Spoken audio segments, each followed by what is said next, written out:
E com a palavra, a missionária Graça Lopes, da Devec Penha. Amém. Então, Provérbios capítulo 5, a partir do versículo 17, diz assim: eu vou estar lendo, numa versão, da nova versão transformadora, tá bom? Diz assim: reserve essa água apenas para vocês, não a reparta com estranhos. Seja abençoada a sua fonte e alegre-se com a mulher da sua juventude. Ela é gazela amorosa, corça graciosa, que os seus seios de sua esposa o satisfaçam sempre, e você seja cativado por esse seu amor todo o tempo. Por que, meu filho, se deixar cativar pela mulher imoral, ou acariciar o seio da promíscua? Pois o Senhor vê com clareza o que o homem faz e examina todos os seus caminhos. Amém? Então você sabe que aqui o sábio Salomão, inspirado, pelo Espírito Santo, ele, como um pai amoroso, ele aconselha o homem. Ele começa dizendo: filho meu, a partir do versículo 1 do capítulo 5. Ele aconselha o homem a fugir do pecado da lascívia, do pecado do adultério, da imoralidade. E ele também, como um pai amoroso, ele fala as consequências que traz esse pecado, da desonra, da pobreza, da vergonha e até a morte.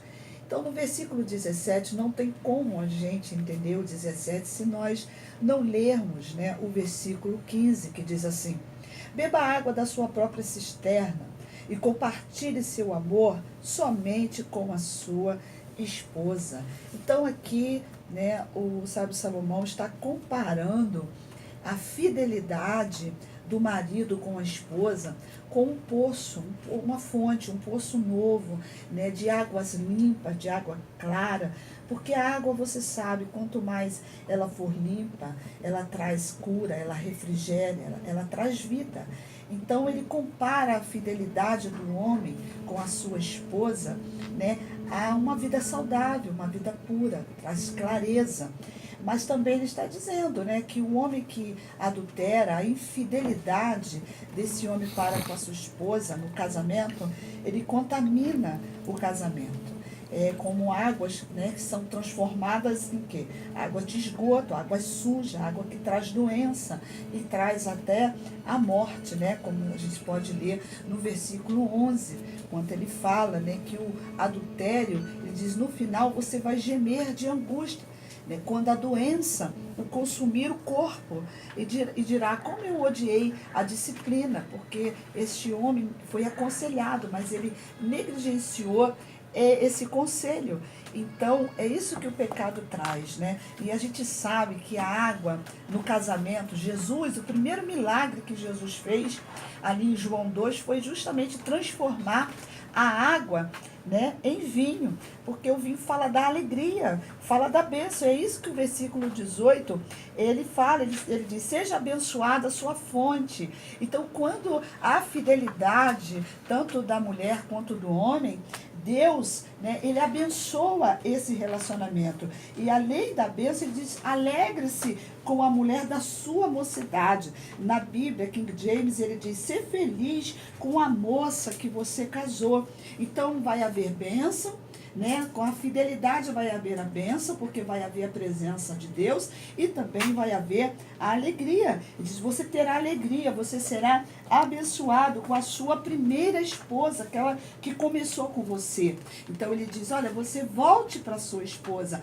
Quem sabe você está aí me ouvindo, você está passando por alguma dessas dificuldades. Então ouça Deus falar, ouça o Espírito Santo aconselhar você. Ele está dizendo: volte para a sua primeira esposa, aquela que você começou com ela, a moça que você casou, porque afinal de contas você escolheu aquela moça para casar, e Deus pode restaurar qualquer situação. A Bíblia diz que a terra, ela estava em causa, ela era sem forma e vazia, e o Senhor então restaurou a terra. O que é que Deus não pode fazer? Deus pode restaurar o seu relacionamento. No versículo 19, você vai ver o sábio Salomão comparando, essa mulher, essa esposa, a uma gazela, a uma corça graciosa.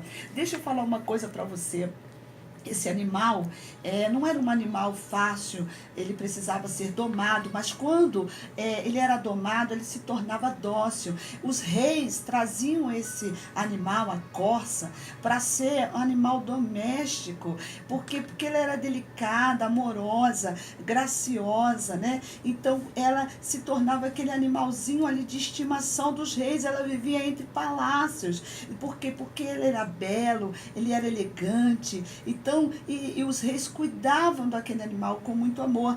Claro que a mulher, ela tem muito mais valor do que o animal. E quando Jesus ele vai comparar o ser humano com o animal, ele compara o homem com uma ovelha, né? Porque ele diz, eu sou o bom pastor. Ele diz que nós somos como ovelha e Jesus é o bom pastor. Mas aqui o sábio Salomão, ele fala do valor que os reis davam a esse animal. E aqui ele está dizendo, né, que muito mais valor tem a sua esposa do que um animal. Então ele está falando, cuide dela, porque os reis cuidavam desse animalzinho, que para eles tinham tanto valor, com tanto amor, tanta graciosidade, e assim ele diz, cuide da sua esposa. Ele fala, porque, né, seja cativo por seu amor, todo sempre, ou seja, para sempre, porque o casamento foi instituído por Deus para ser para sempre, até que a morte nos separe. Tem outras versões que falam perpetuamente, né? Então ele diz, fique preso ao amor da sua mulher, porque é isso que o Senhor,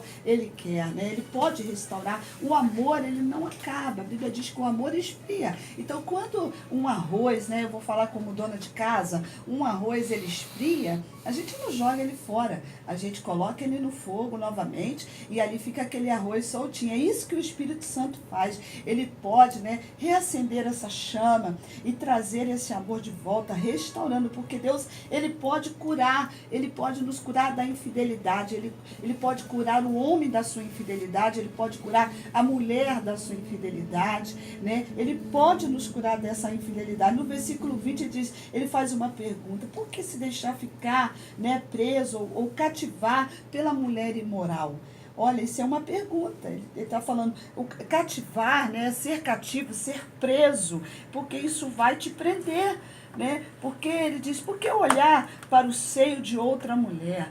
Então, eu posso ouvir o Espírito Santo falando agora, pare agora, né? Não faça mais isso, porque Deus te deu sua esposa, Deus te deu seu esposo. Então, ele diz, olhe para a sua esposa, olhe para o seu esposo, né? Não olhe para o seio de outra mulher, porque isso vai te prender. A Bíblia diz aqui, né, no versículo 22, ele diz, o perverso é cativo pelos seus próprios pecados, são cordas que o apanham e o prendem. É isso que o pecado faz, o pecado do adultério, ele prende o homem sabe que ele está errado. Quando eu falo homem e falo a mulher. Ele é preso, ele sabe que está errado, mas ele não tem força para ele sair. Mas eu tenho uma boa notícia para você, se o pecado é uma força, Jesus é o poder que liberta o homem dessa força, e Jesus pode te desprender agora desse ato, dessa prática. Ele disse, você pode parar agora. Eu sei que o Espírito Santo colocou pessoas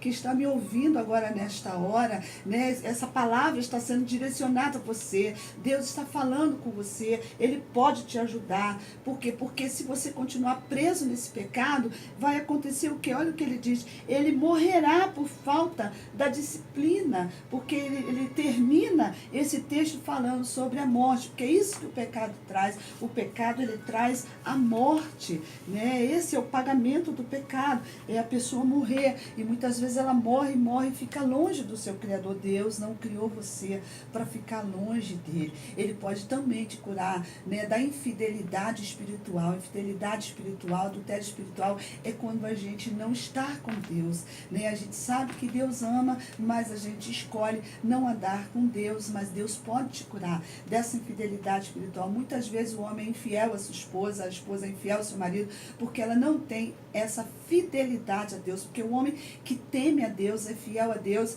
ele vai ser fiel a todas as pessoas que são aliançadas com ele. Então, no versículo 20 ele fala assim, e ele no versículo 21, para a gente terminar, ele fala assim, pois o Senhor vê com clareza o que o homem faz. Então, aquilo que o homem faz oculto, ele pode esconder da esposa, ele pode esconder dos filhos, a esposa também, né? Em qualquer outra área, né? Eu estou falando do adultério porque o contexto fala disso, mas em qualquer outra área da infidelidade, tudo que se faz escondido do homem, Deus, ele vê. Olha que coisa interessante. Deus vê, ele vê você vendo a outra mulher, ele vê você olhando os seios de outra mulher, né? Sua mulher não vê, seu marido não vê, mas Deus vê. Você pode estar fazendo algumas coisas escondidas, mas o céu está vendo tudo, né? Está tudo claro. Aqui diz que o Senhor, ele está vendo com clareza todo aquilo que está acontecendo em oculto. E ele diz que nada fica em oculto sem ser revelado, né? E ele diz aqui na sua palavra que tudo que o homem faz, né, ele vai se sentir envergonhado, porque é isso que o pecado faz, traz vergonha, traz humilhação, mas Deus, ele traz a libertação. Que você, nesta hora, ouvindo esta palavra, seja em qualquer contexto que você esteja preso no pecado, eu tenho essa boa notícia: Deus enviou Jesus. Você não precisa ficar envergonhado, você não precisa passar por situações, né, que você já sabe que esse caminho é caminho de morte. Pare agora, reflita a sua vida, onde você estiver, eu vou estar orando, você receba Jesus no seu coração. Jesus vai te libertar. Todas e qualquer cadeia ele veio para libertar o homem do cativeiro, do pecado, né, e colocar esse homem em liberdade. Que Deus abençoe você, abençoe sua família e que haja fidelidade na sua vida.